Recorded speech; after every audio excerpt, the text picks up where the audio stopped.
एक बड़ा सुंदर चरित्र। एक बार माता पार्वती जी ने शिव जी से संसार में सुख और दुख के बारे में स्मरण किया। आवाज बढ़ाओ। शिव जी से सुख और दुख के विषय में माता पार्वती जी ने प्रश्न किया। थोड़ा ध्यान से सुनना, बड़ा अच्छा चरित्र। काशी में नंदन वन में भगवान शंकर और पार्वती बैठे हैं।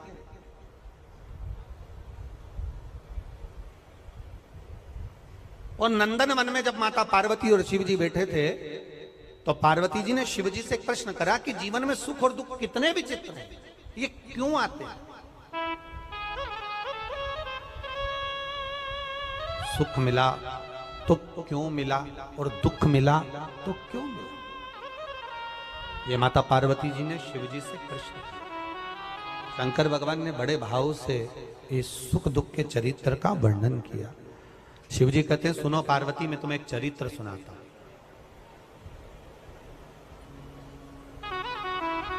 नंदन वन काशी में बैठे हैं।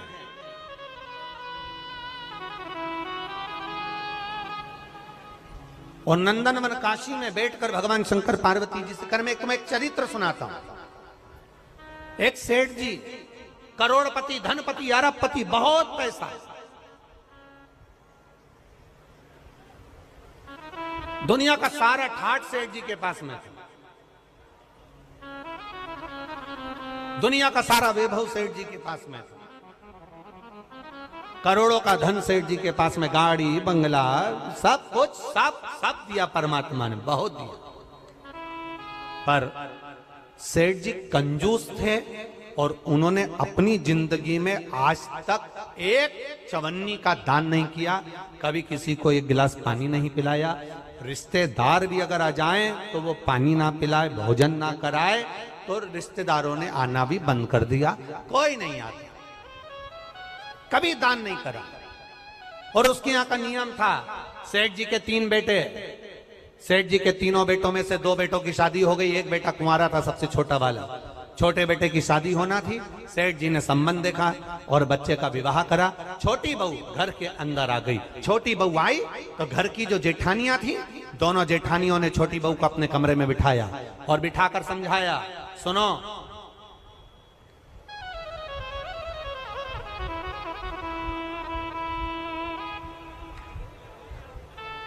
पहले ऐसा नियम था, अब आजकल ऐसा नियम तो नहीं है, पर पहले ऐसा नियम था कि लड़के की शादी होती थी और बहू को लेकर आता था ना, तो अपने खुद के घर में बहू को लेकर बाद में आता था। पहले उसको रुकने की व्यवस्था कोई रिश्तेदार के यहाँ, कोई नातेदार के यहाँ, कोई संबंधों के यहाँ, कोई पहचान वाले के यहाँ, उसको बहू को रखा जाता था। बोलो भोपाल में ऐसा था कि नहीं था? अरे बोलो, जम के तो बोलो, था ना ऐसा? लड़का शादी कर कर बहू को लेकर आया, सीधे अपने घर नहीं आया। पहले उसको कोई मित्र के आधिक पहचान वाले, दीदी, जीजा, बहनोई, नातेदार, रिश्तेदार, कुटुंब, कबीला, अड़ोसी पड़ोसी, रिश्तेदार वाला, उसके यहाँ पर उस बहू को, उस छोरे को, बहू बेटा को वहां रोका जाए। काहे के लिए रोकते थे? उसको रोकने का कारण क्या था? उसको रोकने का कारण केवल एक था। क्यों रोका जाता था? केवल एक कारण से कि बहू जब वहां पर आए तो उसको हमारे घर के बारे में हमारे रिश्तेदार सब बता दें कि तुम्हारी सास ऐसी है, तुम्हारे ससुर ऐसे हैं, तुम्हारा देवर ऐसा है, तुम्हारा जेठ ऐसा है, तुम्हारा परिवार ऐसा है। अब जो छोटी बहू आई है तो दोनों जेठानियों ने उससे मिला और मिलकर कहा, सुनो, हमारे ससुर का एक नियम बड़ा प्रबल है, उसको याद रखना। हमारे ससुर का नियम बड़ा तेज है, उसको याद रखना। कौन सा नियम? छोटी बहू ने पूछा कि तुम्हारे यहाँ का नियम क्या है? तो हमारे ससुर का एक नियम है, कभी जिंदगी में अगर घर में रहना है तो दान बिल्कुल, बोलो बोलो, जम के बोलो, नहीं करना। एक रोटी का भी दान मत करना। अगर डब्बे में रोटी बच जाए तो दूसरे दिन उस रोटी को मिक्सर में पीस के चूड़ा बना के खा जाना, पर गाय को भी मत देना। ये हमारे ससुर का नियम।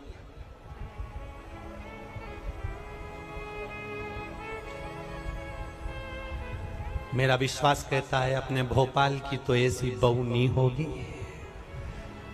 और ना ऐसा कोई रिश्तेदार होगा कि रोटी गाय को भी ना दी जाए, कुत्ते को भी ना दी जाए और पक्षी को भी ना दी जाए।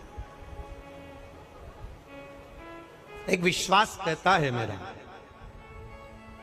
भरोसा कहता है मेरा, और हमारा भरोसा ये कहता है कि सनातन धर्म में ऐसा कोई व्यक्ति नहीं जो गौ माता को एक रोटी ना देता हो, सब देते हैं। सनातन धर्म में ऐसा कोई, हम दूसरे की कोई बात नहीं कर रहे, हमें अपने घर से मतलब है, हमें अपने घर से।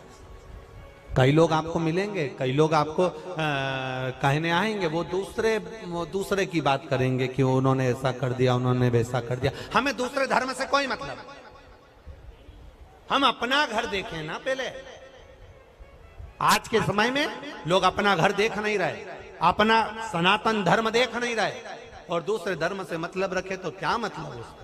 हमें अपने से मतलब है, अपना घर हम देखें, अपना परिवार हम देखें।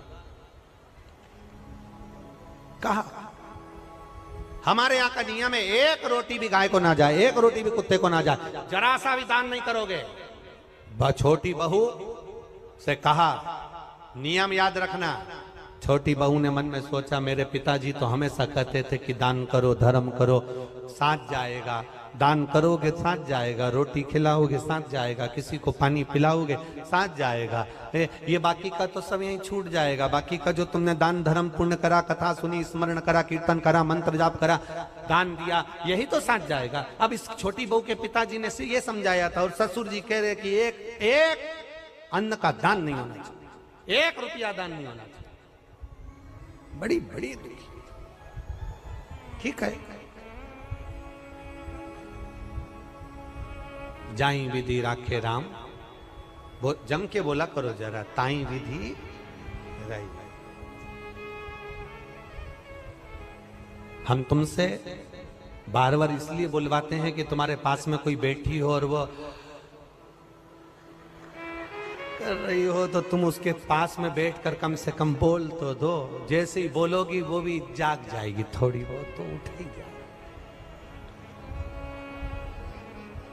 अब छोटी बहू ने कहा ठीक है, जाई विधि राखे राम, ताई विधि, और सीताराम सीताराम सीताराम कही चालू। बहू रहने लगी। 4 महीने बीते, बहू छज्जे में कपड़े सुखा रही थी, गैलरी में कपड़े सुखा। नीचे एक भिखारी आ गया, उसने आवाज लगाई, 3 जन्म से कुछ नहीं खाया है, भूखा हूं, भोजन दे दो। क्या बोला वो? कितने जन्म से? 3 जन्म से कुछ नहीं खाया है, भूखा हूं, भोजन दे दो। बहू कपड़े सुखा रही थी, उसकी आंख में आंसू भर गए। हमारा नियम है, हमारे ससुर का नियम है, दान नहीं कर सकते। अब बोलूं तो बोलूं क्या इसमें? छोटी बहू अपने पिता के संस्कारों को छोड़ ना पाई और ऊपर कपड़े फटकते फटकते, कपड़े को जब पानी से निचोड़ते हैं, निचोड़ कर सूखने डालते हैं तो एक बार फटक देते हैं। फटकने का मतलब ये होता है कि पानी झड़ जाए से मतलब नहीं होता। फटकने का मतलब ये होता है उसमें जो सल हैं वो अच्छे हो जाए। फटका, और फटकते समय तार पर गैलरी में कपड़ा डालती डालती बोली,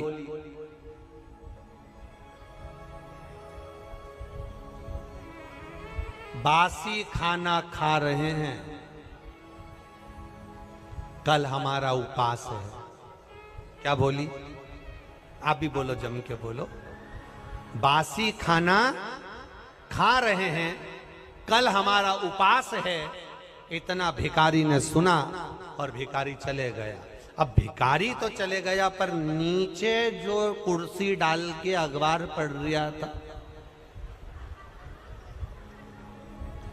कौन? जम के बोलो, ससुर।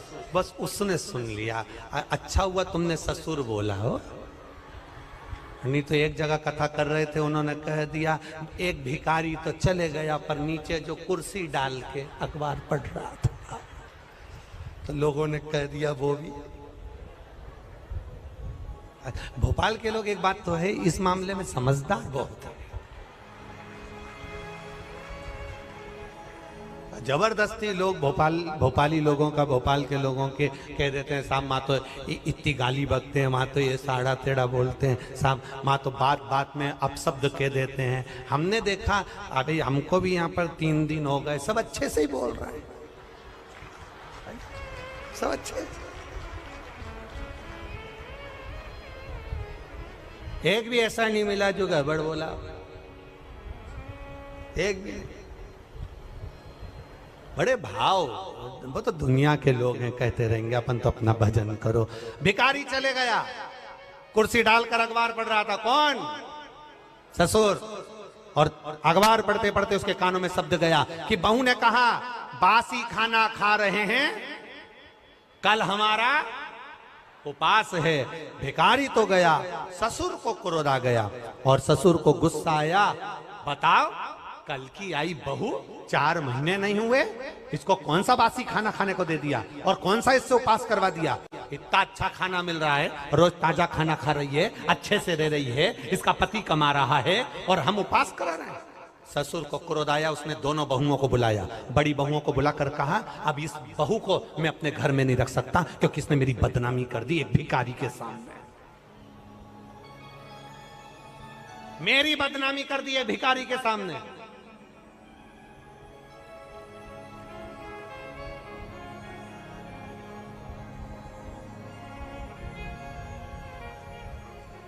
होता है, एक सास भी ऐसी थी, एक कथा में आता है, एक सास ऐसी थी, वो कभी दान नहीं करती, एक चीज नहीं,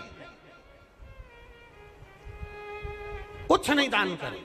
और पड़ोसी के यहां बैठी थी और उसकी बहू बड़ी धर्मात्मा थी, वो पड़ोसन के यहां बैठी थी। भिखारी आया, भिक्षा मांगते मांगते इसके घर गया, बहू से कहा भिक्षाम देही। बहू ने तुरंत उठाकर एक कटोरी आटा भरकर उसको दे दिया। अब ये भिक्षा मांगते मांगते पड़ोसन के गया, ये भी वहीं ओटले पे बैठी थी सास भी। इतने में तुरंत सास ने वहां पर आवाज लगाया, भिक्षुक ने, माता भिक्षाम देही, तो पड़ोसन ने भी उसको भगा दिया। तो इसने जो यहाँ बैठी थी पड़ोसन, इसने पूछा क्यों, वो 3रे नंबर के घर पर गए थे क्या? हाँ। कुछ दिया क्या? हाँ। क्या दिया? 1 कटोरी आटा।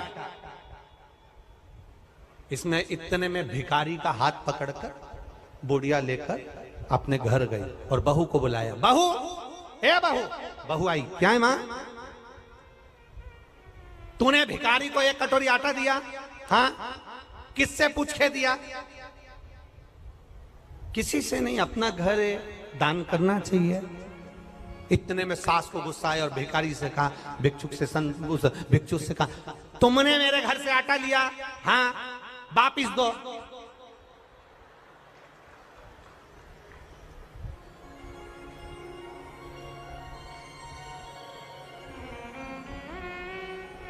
भिखारी ने कटोरा भर के आटा निकाला, दे दिया। जाओ, इस घर में मेरी चलती है, मैं बोलूंगी तो बहू आटा देगी और मैं बोलूंगी तो नहीं देगी। जाओ, मैं जब तुमसे बोलूंगी तुम आओ, तुम आना, फिर मैं आटा। अब भिखारी ने फिर बोला माता भिक्षाम देही। सास ने कहा कटोरी भर के आटा दो। बाहर खड़े भिखारी ने सास से पूछा तुम ऐसा क्यों करी? सास ने कहा आज से ही नई नवेली बहू की घर में चलने लगेगी तो मेरी कभी नहीं चलेगी, इसलिए मेरी चलना चाहिए, इसलिए मैंने ऐसा मेरी चलना चाहिए। अब ससुर जी बैठे थे, ससुर ने बहुओं को बुलाया, इसने तो हमारी इज्जत खराब कर दी। ये कह रही है कि बासी खाना खा रहे हैं और कल हमारा उपवास है। बताओ कौन सा बासी खाना खिलाया इसको? कल की आई हमें बदनाम कर रही है। अब तुरंत ससुर ने पत्र लिखा और समधी जी को भेजा, आप अपनी लड़की को लेकर चले जाओ क्योंकि ये हमें बदनाम कर रही है, ऐसी लड़की हमें नहीं रखना, हम इसको ताजा खाना खिलाते हैं, ये बासी खाना खाने की बात करती है। एक भिखारी को इसने ऐसा ऐसा बोला है और समधी के पास पत्र गया। समधी की आंख में आंसू भर गए। मेरी बेटी को 4 महीने हुए हैं शादी को, कैसे लेकर आ जाऊं? और मेरी बेटी ऐसी है ही नहीं, मैंने उसको संस्कार दिए हैं, वो कभी गलत कर ही नहीं सकती, ये मेरा विश्वास कहता है, ये मेरा भरोसा कहता है। मैं कैसे कह दूं कि मेरी बेटी ने कुछ गलत कहा होगा, कि मैं भूखी मर रही हूं या मेरे उपास कर रही हूं या हम बासी खा रहे हैं? ये मेरी बेटी बोल नहीं सकती, भले बासा खा लेगी पर बोल नहीं सकती। आखिर हुआ क्या है? ससुर ने, समधी ने पंचायत बिठाई और पंचायत में बैठे हुए लोगों से कहा, क्या मेरी बेटी ऐसी है? नहीं, तुम्हारी बेटी तो संस्कारवान है, ऐसा बोल ही नहीं सकती। बुलाओ समधी को। और बुलाया सेठ जी को।